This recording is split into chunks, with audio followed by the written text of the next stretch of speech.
मंच पे विराजमान सब जीवों का उद्धार करने के लिए आए हुए सत्यलोक के स्वामी परम पूज्य स्वामी जी महाराज के चरणों में कोट कोट प्रणाम। सत्संग में उपस्थित सभी दूर दराज से आई संगत और यहाँ के सब रहने वाले सत्संगी भाई बहनों सभी को प्यार भरा सादर सप्रेम जय गुरुदेव। प्रेमियों, ऐसे अवसर जीवन में बार बार नहीं मिलते हैं। परमात्मा की दया होती है। ये क्षण बड़े कीमती हैं, बड़े सौभाग्यशाली हैं जिन क्षणों में उस मालिक की याद की जाती है। गुरु महाराज कहते बच्चों, जब मैं तुमको याद करता हूँ तब तुम मुझको याद करते हो। तो प्रेमियों, ये थोड़े दिन का जीवन हमको मिला है। वैसे तो बाबा जी ने बहुत अच्छी बात बताई। ये हम लोगों का तो अधूरा ज्ञान है, हमको तो ऐसा लगता है इनका पूर्ण ज्ञान है। आत्मा परमात्मा के बारे में अच्छा संदेश दिया मालिक का, बहुत अच्छा लगा। बाबा जी को हम बार बार प्रणाम करते हैं। प्रेमियों, जहाँ ज्ञान की चर्चा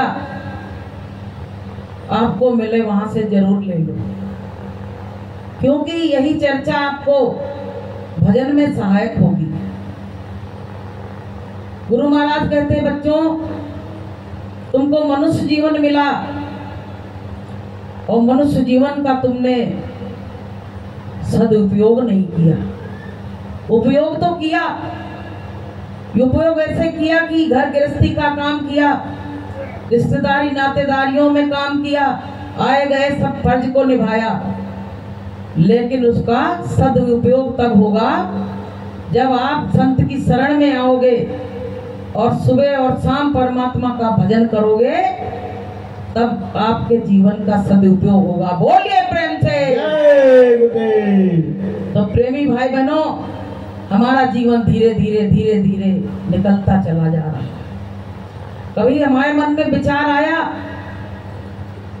कि सुबह होती है, शाम होती है और जिंदगी यूं ही तमाम होती है। गुरु महाराज कहते बच्चों, दिन रूपी सफेद चूहा और रात रूपी काला चूहा तुम्हारे जीवन की डोर को कुतर कुतर के खा रहा है। तुमको होश है? तुमने उस परमात्मा से वादा किया कि हे परमपिता परमात्मा, तू मुझको कुंभी नरक से बाहर निकाल दे, मैं तुम्हारा भजन करूंगा। लेकिन जब तू बाहर आ गया तो अपने सारे वादों से वादा खिलाफी कर दी। इसमें कहा है कि तूने ईश्वर से वादा किया, भजन फिर क्यों ना किया। तूने ईश्वर से वादा किया, भजन फिर क्यों ना किया। मौत गर्भ में आंधा लटका, मौत गर्भ में आंधा लटका। कष्टों से बचा तो लिया, भजन फिर क्यों ना किया। कष्टों से बचा तो लिया, भजन फिर क्यों ना किया। तूने ईश्वर से वादा किया, भजन फिर क्यों ना किया। तूने ईश्वर से वादा किया, भजन फिर क्यों ना किया। सारे प्राणी जितने वहां से आए हैं, जितनी रूहें हैं, सबने परमात्मा से वादा किया कि अब प्रभु कृपा करो यही भांति और सब तज भजन करो दिन राति। दिन रात भजन का वादा, और उसमें 1 घंटा भी समय नहीं मिलता है कि अरे तूने हीरा सो जन्म मायो भजन बिन बाबरे। तूने हीरा सो जन्म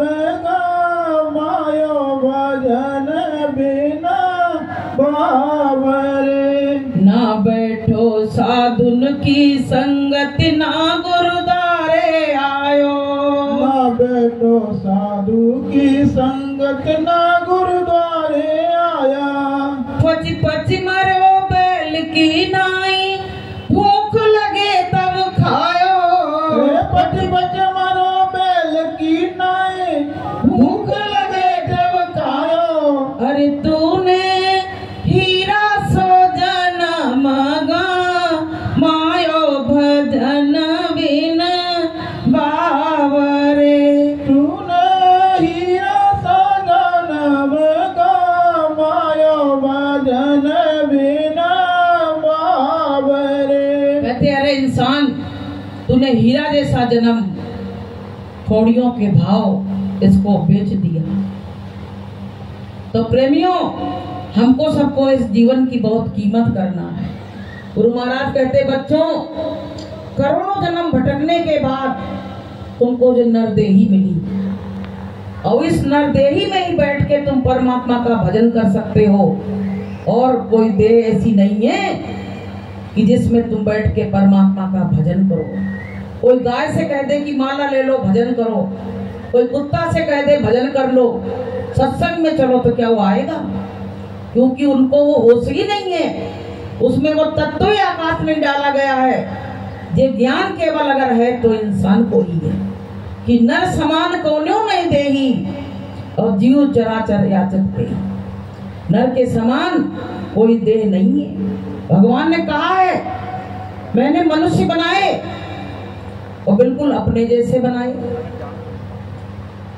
कि सब मम प्रिय मम सब उपजाए, सबसे अधिक मनुज मोह भाए।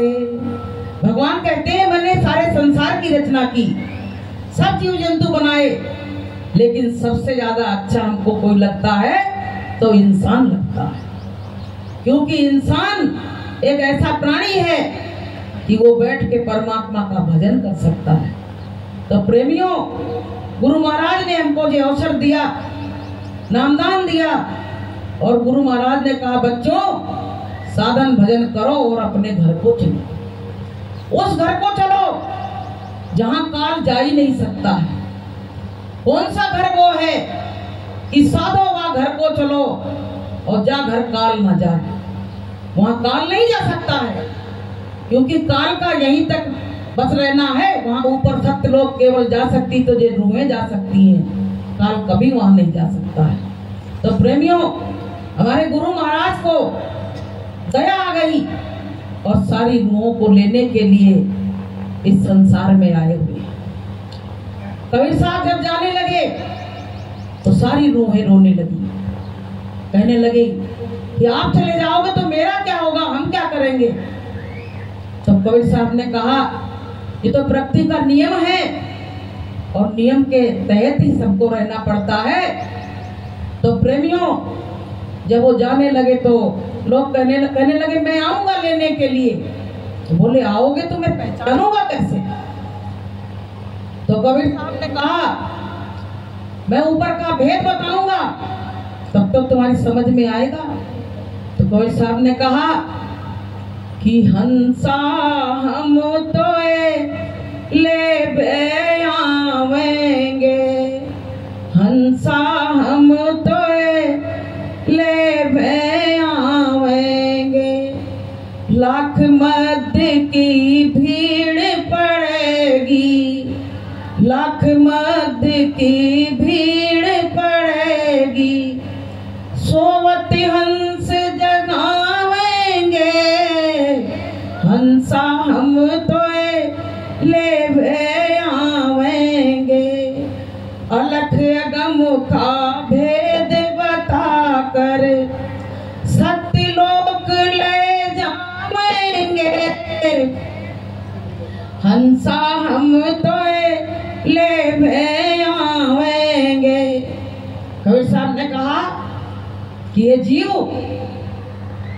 तू घबरा मत, हम तुमको लेने आएंगे। ऐसे प्रेमियों, हमारे गुरु महाराज भी हमको लेने के लिए जरूर आएंगे। गुरु महाराज ने कहा, बच्चों जब तुम पे मुसीबत आए, परेशानी आए, तब तुम मेरा नाम लेना और मैं तुमको वहीं पे मिलूंगा। तो बताइए, तो प्रेमी भाई बहनों, सब संतों का यही रहा है, जिन जीवों को छोड़ के गए हैं और उनके लिए लेने उनको जरूर आए। तो प्रेमी भाई बहनों, ये मानव जीवन हमको बड़े भाग्य से मिला है। आप देखिए देश की क्या हालत हो रही है कि ज्ञान विज्ञान सब फेल हो गया, अब सब अपने अपने मन का काम कर रहे हैं। जो पाश्चात्य सभ्यता विदेशों में थी वो हमारे भारत देश में आ गई। ये भारत देश में तमाम संत महात्माओं का अवतार हुआ, तमाम ऐसी शक्तियां आई जिन्होंने ज्ञान का पाठ पढ़ाया और अपने देश जाने की बात बताई। और वही देश में देखिए क्या हो रहा है, बिना सत्संग के जीव बिल्कुल कि ज्ञान बिना नर पशु समाना, बिना ज्ञान के इंसान पशु के समान है।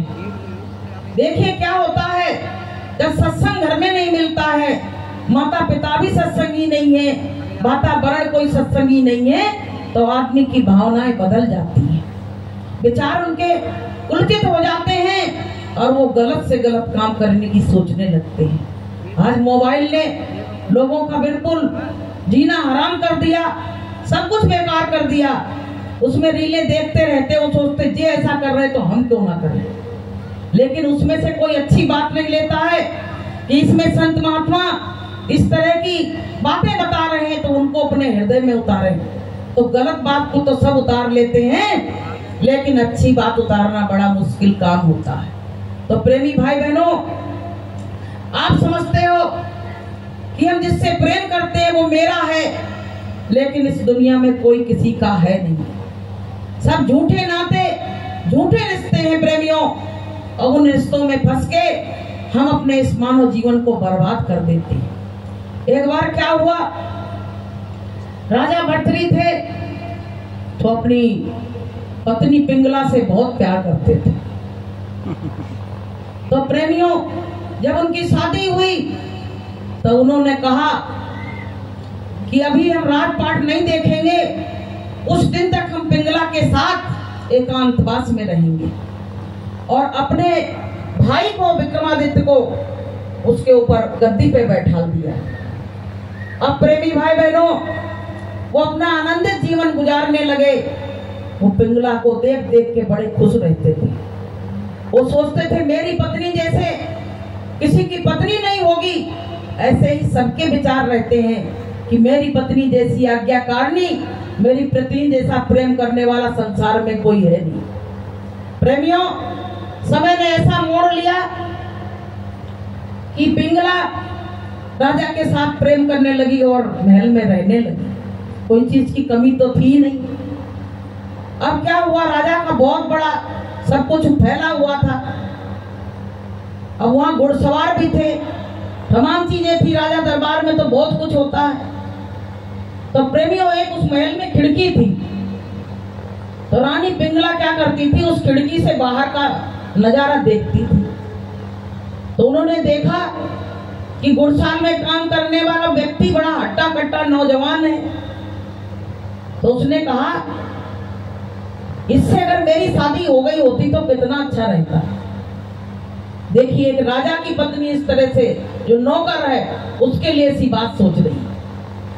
अब प्रेमियों, क्या हुआ, वो जो घुड़साल था वो उसमें काम करता था, वो एक वेश्या से प्रेम करता था। तो प्रेमियों, क्या हुआ, एक बार एक महात्मा जी तपस्या कर रहे थे। तो उनकी तपस्या पूरी हो गई। तो भगवान ने कहा तुमको क्या चाहिए। तो उन्होंने कहा मुझको कुछ नहीं चाहिए, बस आपके दर्शन हो गए। बोले नहीं, तुमने तपस्या की है, उसके एवज में तुमको कुछ हम जरूर देंगे। तो उन्होंने क्या किया, एक अमर फल दिया कि इसको खा लेना, कभी मरोगे ही नहीं, अमर रहोगे। तो प्रेमियों, महात्मा जी बोले कि मैं अमर रह के क्या करूंगा, राजा अमर हो जाए तो कुछ काम भी चलेगा, प्रजा खुश रहेगी। तो महात्मा जी लाके फल राजा को दे दिया, राजा भर्तृहरि को।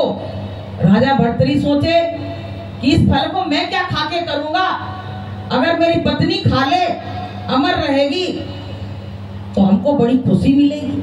जो जिससे ज्यादा प्रेम करता उसी को वो चीज देना चाहता है। अब प्रेमियों उन्होंने क्या किया, उस फल को अपनी पत्नी को दे दिया और पत्नी उस घुड़साल से प्यार करती थी जो उसमें काम करता था। उसने कहा मैं जिंदा रह के क्या करूंगी, अगर जे मर गया देख ही लेती हूँ, उससे मुझको बड़ा अच्छा लगता है, तो मैं क्यों ना ये फल उसको दे दूं। अब देखिए बहुत ध्यान से सुनो बहनों, उसने क्या किया, वो फल उठा के उसको दे दिया। अब जब वो फल दे दिया तो प्रेमियों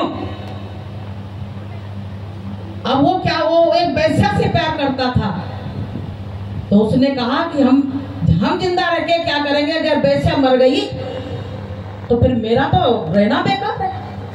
तो उसने क्या किया, वो फल जाके उस वैश्या को दे दिया। और वैश्या के मन में घृणा रहती थी अपने प्रति, जो कोई गलत काम करता उसका मन कचोटता रहता, मन नहीं आत्मा कचोटती। तो वैश्या ने कहा कि मैं इस फल को खा के क्या करूंगी, मैं तो ये फल राजा को दिए आ रही। अब बात वही की वही पहुंची। जैसे वो राज दरबार में फल लेके गई तो राजा ने कहा ये फल तो मैंने पिंगला को दिया था, ये फल तुम्हारे पास कहां से आया। बोले बताओ, सच बात बताओ। तो वो डर गई। राजा ने कहा तुमको कोई सजा नहीं मिलेगी, तुम सत्य बात बताओ।